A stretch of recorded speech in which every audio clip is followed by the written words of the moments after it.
Baik, Assalamualaikum warahmatullahi wabarakatuh. Waalaikumsalam warahmatullahi wabarakatuh. Sebelumnya perkenalkan, saya Aida Safara Salimah selaku moderator pada hari ini, dan di sebelah saya Tema Ludiska selaku pembicara yang akan memaparkan materi pada hari ini mengenai krisis moral dan etika yang terjadi pada masa sekarang. Kepada saudari Tema Ludiska, saya persilakan.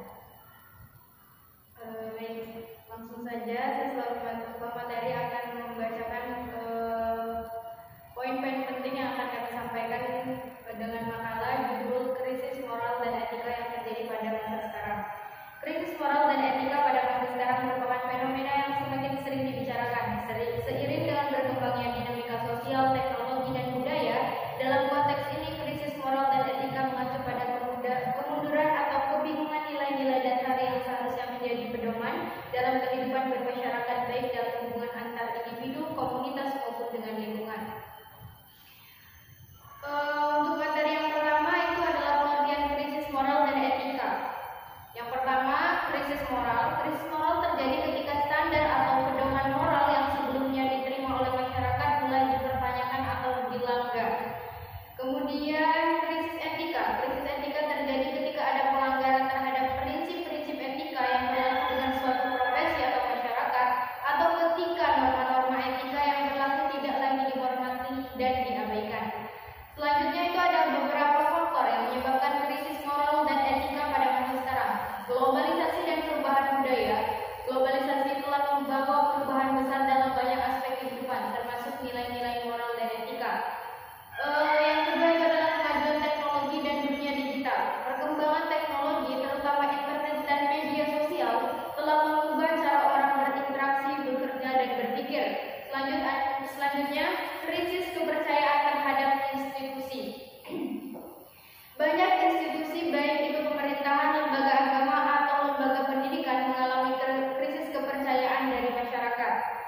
Selanjutnya adalah kehidupan konsumtif dan materialisme. Dalam masyarakat modern, ada dorongan kuat untuk mengejar kekayaan, status sosial, dan konsumsi material. Kehidupan yang sangat berorientasi pada kesuksesan finansial dan kebahagiaan instan seringkali mempersampingkan nilai-nilai moral dan etika.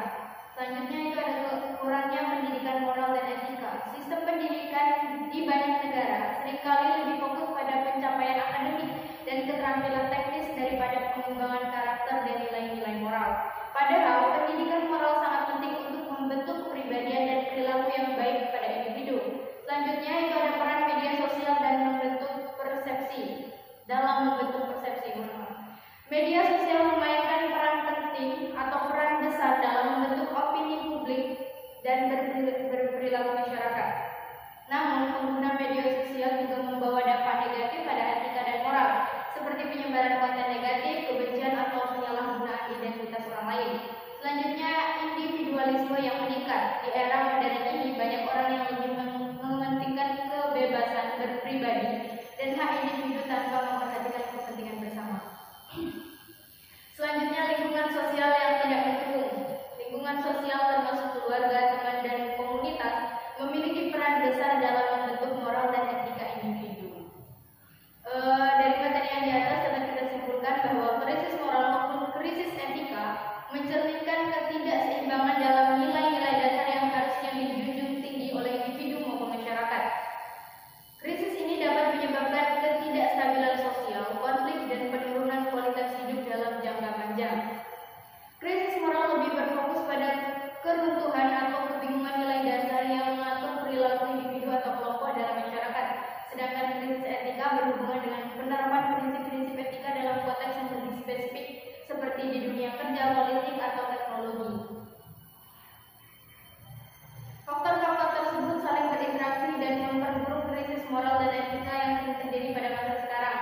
Untuk mengatasi masalah ini dibutuhkan kesadaran kolektif dan upaya dari berbagai pihak, individu, keluarga, lembaga pendidikan, media, maupun pemerintahan untuk memperkuat nilai-nilai moral yang universal dan membangun kembali kepercayaan terhadap institusi yang ada.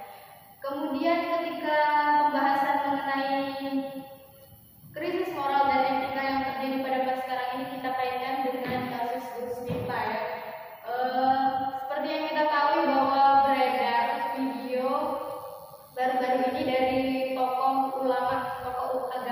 sekaligus tokoh masyarakat juga, orang yang berperan dalam pemerintahan.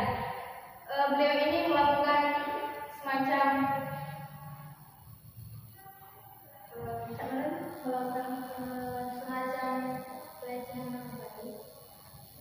pencemaran nama baik mungkin. Terus di sini kita melihat betul bahwasanya beliau ini tidak sama sekali mencerminkan etika, moral yang seharusnya dicerminkan oleh seperti kita tahu kan dalam komunikasi, dalam dakwah itu ada yang namanya teori citra dai. Nih, ketika kita melihat kasus ini, maka kita menemukan beliau ini tidak mencerminkan, tidak memberi contoh dan tidak mempraktekkan. Kalau dalam komunikasi itu ada 3 aspek yang harus kita tekankan. Yang pertama apa Mbak Zeni? 3 aspek yang harus ditekankan dalam komunikasi. Itu yang pertama ada etos atau etika, yang kedua itu logos, kemampuan meyakinkan orang agar dapat mengerti dan materi, yang terakhir itu adalah patos, pantasan atau keindahan dalam berkata. Kalau kita lihat dari kasus Gus Miftah ini, tentunya kita tuh tidak menemukan ketiga-tiganya. Ketiga-tiganya itu nggak kita temukan karena apa ya? Seharusnya seorang dai, terutama kita garis bawahi seorang dai lah. Kita belakangkan dulu kalau beliau ini adalah bagian dari pemerintah. Kita garis bawahi dulu beliau ini adalah sebagai seorang dai yang seharusnya dicontoh, dibubu, ditiru dan lain sebagainya, malah memberikan contoh yang tidak baik, memberikan apa ya?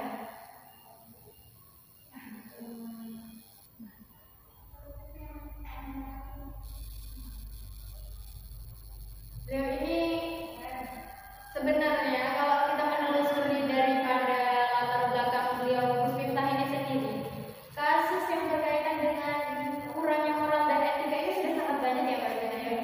Seperti kayak kemarin itu kita pokoknya banyak lah menemukan video-video yang jejak digital kalau Gus Miftah ini sebenarnya bukan sosok figur yang mencerminkan moral dan etika yang bagus ya. Dan itu tidak hanya terjadi 1 atau 2 kali, tetapi sering terjadi. Dan mungkin emang kemarin belum saatnya dia viral masa sekarang ya Mbak ya. Baru sekarang diangkat, diungkit, bisa kita cek kembali di sosial media yang telah beredar. Terus ini ada yang menarik lagi Mbak Zena, kan kita ketemu setelah kasusnya viral, terus bangkit lagi sebuah endemik yang memunculkan bahwasanya ini tuh individu yang dilecehkan oleh Gus Miftah ini malah minta maaf. Gus Miftah ini kan apa ya, kayak turun dari jabatan. Nah, terus tiba-tiba penjual tehnya malah bikin video yang mohon maaf, meminta dan menangis agar Gus Miftahnya tidak diturunkan dari jabatan. Nah, ini gimana menurut Mbak Zeni? Ya kita biar ada di belakang di sana nggak ada yang Ya, menurut saya kalau berdasarkan usia ini Mbak ya, berdasarkan usia, mohon maaf, bapak-bapak umur segitu juga biasanya tidak akan terpikir sampai di sana kan, meminta maaf sambil menangis-nangis, memohon agar tidak diturunkan dari jabatan. Itu menurut saya tidak logis, menurut saya Mbak. Jadi maksud saya mari berantas orang-orang yang mohon maaf seperti Gus Miftah sebelumnya, karena ada pikir lebih tinggi dari ilmu. Ya memang ada hal yang janggal sih dari sini, entah ada unsur keterpaksaan atau apapun ya, kita hanya mereka lah yang tahu. Intinya demikian.